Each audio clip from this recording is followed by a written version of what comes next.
പശ്ചിമേഷ്യയിൽ യുദ്ധം രൂക്ഷമാകുന്ന സാഹചര്യത്തിൽ മേഖലയിലെ വിവിധ സംഭവങ്ങളിലായി 8 ഇന്ത്യൻ പൗരന്മാർ കൊല്ലപ്പെട്ടതായി കേന്ദ്ര വിദേശകാര്യ മന്ത്രാലയം സ്ഥിരീകരിച്ചിട്ടുണ്ട്. ഒരാളെ ഇപ്പോഴും കാണാനില്ലെന്നും മന്ത്രാലയം അറിയിച്ചിരിക്കുകയാണ്.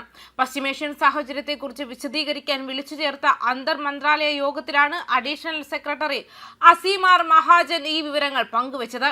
കഴിഞ്ഞ ദിവസം കുവൈറ്റിലുണ്ടായ ആക്രമണത്തിൽ ഒരു ഇന്ത്യൻ പൗരൻ മരിച്ചതായി മഹാജൻ സ്ഥിരീകരിക്കുകയും ചെയ്തു. എന്നാൽ മരണത്തെക്കുറിച്ചുള്ള കൂടുതൽ വിവരങ്ങൾ അദ്ദേഹം വെളിപ്പെടുത്തിയിട്ടില്ല. പരേതന്റെ കുടുംബത്തെ അനുശോചനം അറിയിച്ചതായും മൃതദേഹം എത്രയും വേഗം നാട്ടിലെത്തിക്കാൻ കുവൈറ്റിലെ ഇന്ത്യൻ എംബസി പ്രാദേശിക അധികൃതരുമായി ചേർന്ന് പ്രവർത്തിക്കുന്നുണ്ടെന്നും അദ്ദേഹം പറഞ്ഞു. ഇതിനു പുറമെ മാർച്ച് 18-ന് റിയാദിലുണ്ടായ സംഭവങ്ങളിൽ ഒരു ഇന്ത്യൻ പൗരൻ കൊല്ലപ്പെട്ടതായി സൗദി അറേബ്യയിലെ ഇന്ത്യൻ എംബസിയും അറിയിച്ചിരുന്നു.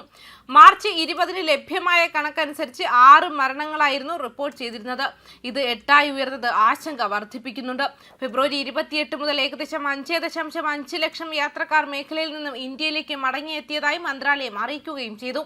പശ്ചിമേഷ്യൻ സംഘർഷം ലഘൂകരിക്കാൻ ചർച്ചകളും നയതന്ത്രവുമാണ് ആവശ്യമെന്ന് വിദേശകാര്യ മന്ത്രാലയം വക്താവ് രൺധീർ ജയ്സ്വാൾ ആവർത്തിക്കുകയും ചെയ്തിട്ടുണ്ട്.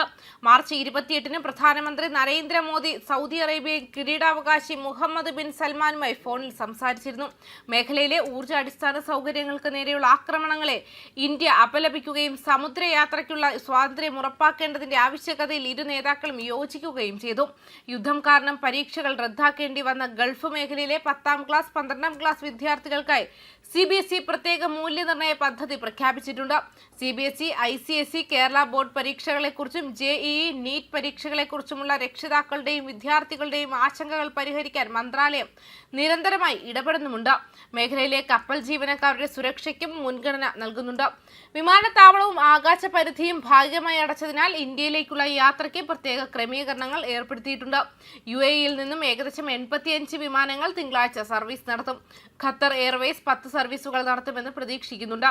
കുവൈറ്റ്, ബഹ്റൈൻ ആകാശ പരിധി അടഞ്ഞുകിടക്കുന്നതിനാൽ ജസീറ എയർവേസും ഗൾഫ് എയറും സൗദി അറേബ്യ വഴിയാണ് ഇന്ത്യയിലേക്ക് സർവീസ് നടത്തുന്നത്.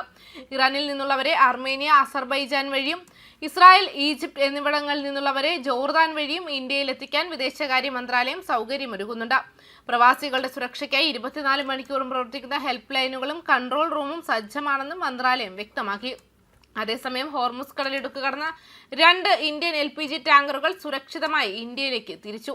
ഇറാൻ ഭരണകൂടത്തിന്റെ അനുമതി ലഭിച്ചതിനെ തുടർന്ന് ഏകദേശം 94,000 ടൺ LPGയുമായി പുറപ്പെട്ട കപ്പലുകൾ ആദ്യത്തെ ഇന്ന് മുംബൈയിലും രണ്ടാമത്തെ നാളെ മാംഗ്ലൂരിലും എത്തുമെന്നാണ് റിപ്പോർട്ടുകൾ സൂചിപ്പിക്കുന്നത്.